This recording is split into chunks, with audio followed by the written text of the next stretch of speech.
It was supposed to be a quiet winter. The forests of the Ardennes stretched for miles, a frozen sea of pine and shadow. Snow covered everything, the bunkers, the roads, even the barrels of the American rifles resting in the trenches. For weeks, the men of the 99th and 2nd Infantry Divisions had been here, watching the tree line. Most were barely 20. They were tired, under-equipped, and freezing, but grateful to be in what everyone called a quiet sector. The war, they believed, was winding down. In the east, the Soviets were pushing deep into Germany. In the west, Allied armies had crossed France and stood just 50 miles from the Rhine. Rumor had it that they'd be home by spring. Inside their makeshift shelters, soldiers shared cigarettes and swapped stories about home. About girls they hadn't seen in a year, about warm meals, about Christmas lights flickering in small-town windows half a world away. Outside, the forest seemed calm, almost sacred. Only the creak of frozen branches and the distant thump of artillery far to the north broke the silence. "If we have to fight anywhere," one soldier wrote in his diary, "let it be here. It's too cold for the Germans to start trouble." But in the woods beyond that ridge, trouble was already on its way. In the early hours of December 16, 1944, the stillness began to change. The air itself seemed heavier, as if the forest were holding its breath. Then, just before dawn, the horizon flickered orange. The first shells screamed overhead. Snow erupted in fountains of dirt and flame. The men stumbled from their foxholes, half awake, hearts pounding. Within moments, the quietest corner of the Western Front became the loudest place on earth. At first, the men thought it was a mistake. Maybe a few stray shells fired by nervous German gunners across the line. That kind of thing happens sometimes. A quick barrage, then silence again. But this was different. The shelling didn't stop. It rolled across the forest in waves, a steady, thunderous rhythm that grew louder with every minute. Inside command posts, field telephones crackled with static. "What's happening? Is it local? Do we have orders?" No one seemed to know. The line officers, some barely older than their men, tried to stay calm. They told the troops to hold position and wait. Snow fell thick through the smoke. The flashes from the horizon turned the night sky a strange, dirty orange. One soldier said later, "It looked like the end of the world," and sounded worse. And then, as suddenly as it had begun, the shelling eased. Not stopped, just shifted. It was quieter now, but not peaceful. Somewhere out in that fog, engines were growling. The men could hear them, faint at first, then closer. A sergeant lifted his binoculars and peered through the drifting snow. He saw shadows moving between the trees. Dozens of them, then hundreds. Infantry, German infantry. Within moments, tracer fire cut through the haze. The first bullets hissed past the American lines, snapping branches, punching into the snowbanks. "They're coming!" someone shouted. The men returned fire, blind, firing toward the muzzle flashes. The air filled with the staccato rhythm of machine guns, the dull thump of mortars, the scream of incoming rounds. Radios screamed. Orders overlapped. No one could see more than 20 yards. By dawn, it was clear. This was no small raid. This was a full-scale assault. Across an 80-mile front, from Monschau in the north to Luxembourg in the south, 250,000 German soldiers were on the move. Tanks, artillery, and entire armored divisions rolling through the snow, straight into the heart of the Allied line. The calm before the storm was over. The storm had arrived. While the Americans stared into the fog, wondering what was happening, the truth was already set in motion, deep inside Germany's forests. For weeks, entire divisions had been gathering in silence. Tanks, trucks, and artillery pieces rolled under the cover of darkness, their engines muffled, their lights painted over. Even the local civilians had no idea what was coming. The plan was codenamed Wacht am Rhein, what Watch on the Rhine means. Hitler had designed it himself. He called it his final gamble, a strike so daring, so unexpected, that it might split the Allied armies in two. His goal, capture the Belgian port of Antwerp. If he could seize it, the Allied supply lines would collapse. Britain and America, he believed, might even sue for peace. It was madness. Germany was already collapsing under its own weight. Cities lay in ruins, fuel reserves were nearly gone, and the Luftwaffe was a shadow of its former self. Yet in the marble halls of the Führer's headquarters, Hitler convinced himself that one more blow, one perfect strike, could still change everything. In the forests near the Ardennes, more than 200,000 German soldiers waited for the order to move. Many were veterans, hard men from the Eastern Front who had seen everything. Others were barely trained boys, 17 or 18 years old, dragged from classrooms and factories, handed rifles, and told they were part of history. Their commanders knew the odds. Fuel shortages meant their armored divisions could only advance as long as they captured Allied fuel dumps along the way. If they failed to do that, their tanks would die in the snow. Still, orders were orders. Before dawn on December 16th, in the small hours before sunrise, the radios crackled to life. Across an 80-mile stretch of forest, officers gave the same command. Forward!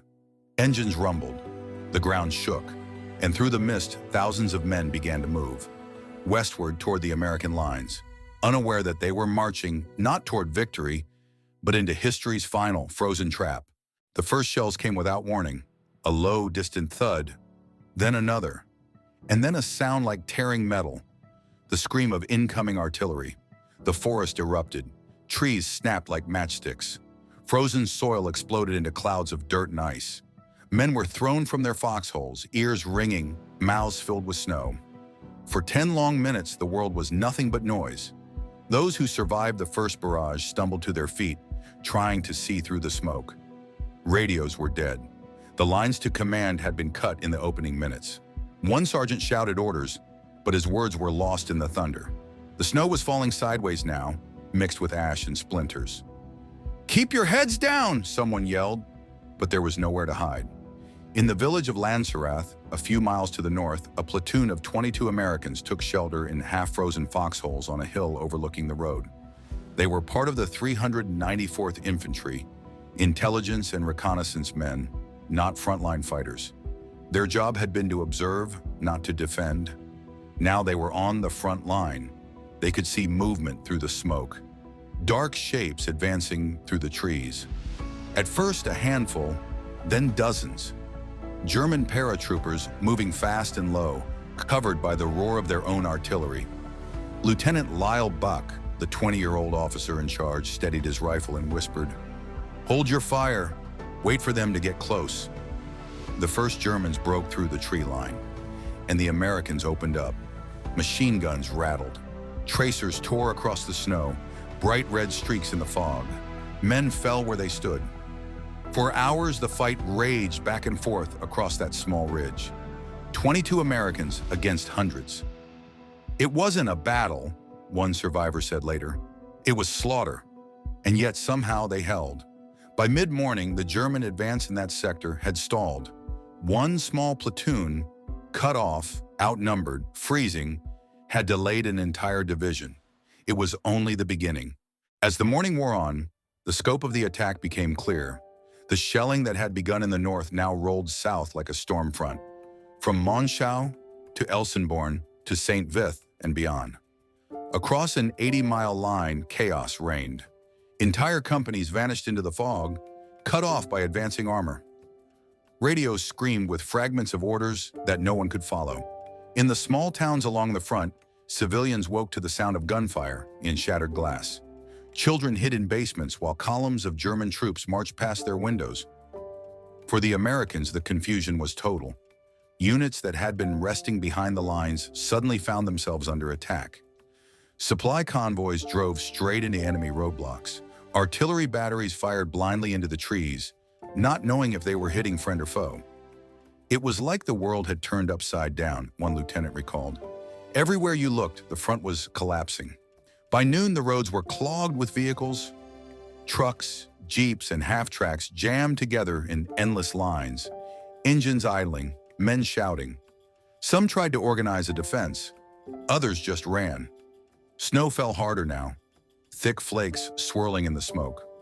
Wounded men stumbled through the drifts, their faces pale, eyes wide with disbelief. Near the town of St. Vith, a chaplain set up a makeshift aid station inside a church. He worked without gloves, his hands shaking from the cold as he dressed wounds by candlelight. Outside, the bells had frozen silent. The German armor was everywhere. Panzer columns moved through the valleys, their tracks grinding over frozen roads, their turrets sweeping left and right. Some villages fell without a shot.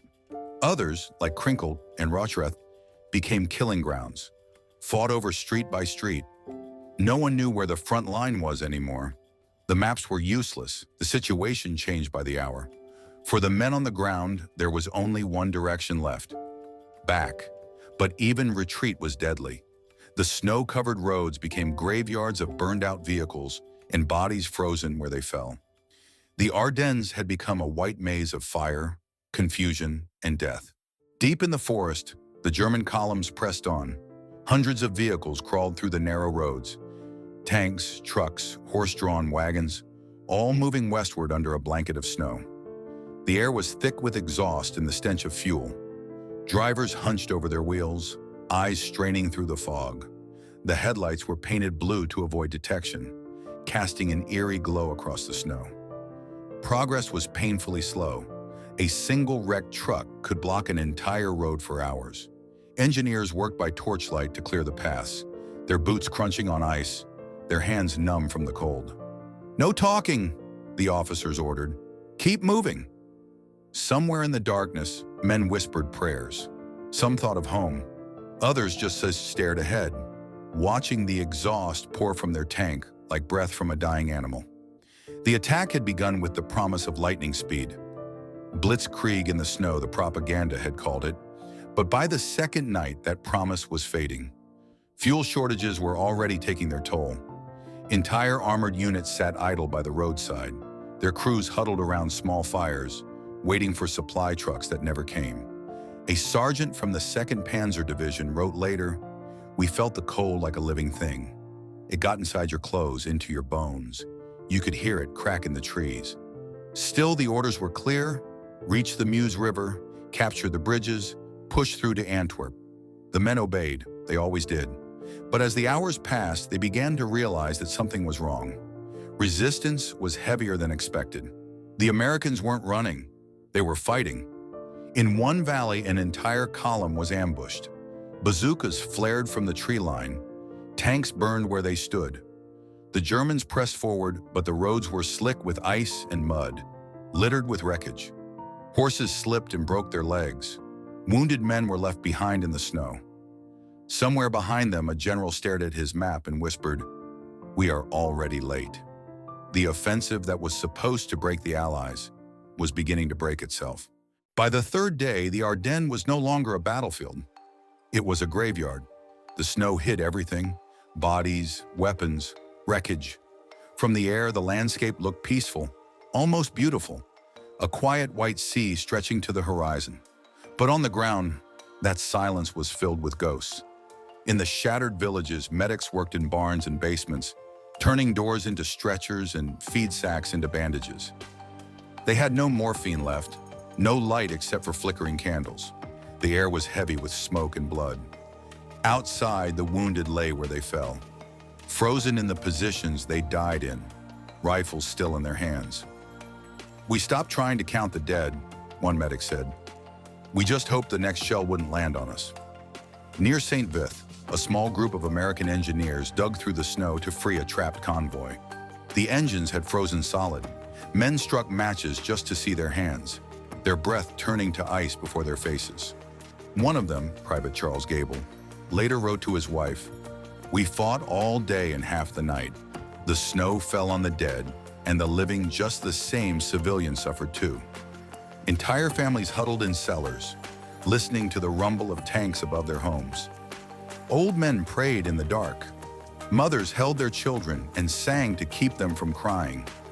In some places, soldiers shared what little they had: a can of beans, a blanket, a cigarette. For a moment, the war paused, just long enough for a human heartbeat, but the guns always returned.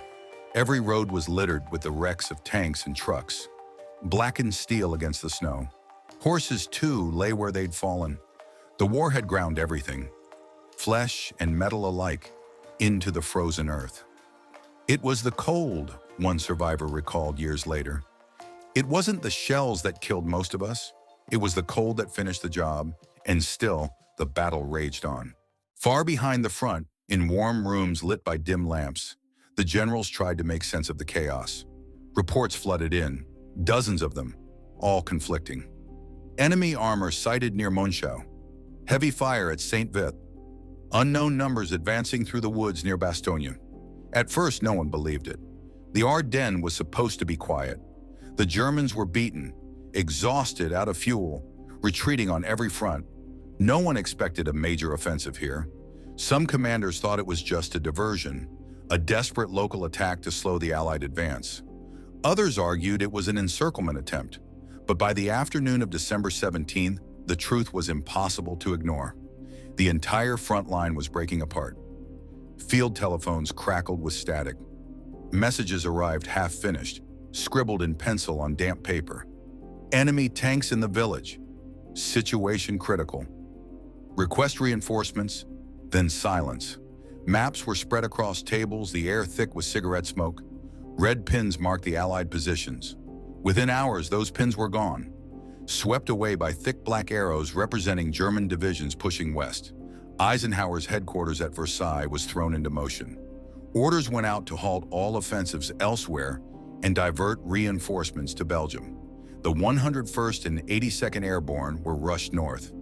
Men who had been resting for the first time in months. Trucks roared through the night. Soldiers were shaken awake, told to pack, to move, to fight again. "We didn't even know where we were going," one paratrooper later said. "Just that it was bad, real bad." In the chaos, one thing became clear. The Germans had achieved total surprise. The Allies were not facing a raid. They were facing the largest German offensive on the Western Front since 1940. And right in the center of it, the small crossroads town of Bastogne was about to become the eye of the storm. The first days of the German offensive had thrown the Allies into chaos. Thousands were dead, entire divisions scattered, and the winter showed no mercy. But in the middle of that storm, one small town refused to fall. Bastogne, cut off, surrounded, outnumbered 5-1. Yet the men of the 101st Airborne held their ground, frozen, starving, but unbroken. In the next episode of Historic War Stories, discover how a single word became a legend. Nuts! Don't miss episode 2, Bastogne, the town that wouldn't surrender. And if you've enjoyed this story, make sure to subscribe, like, and stay until the end for more untold moments of courage from World War II.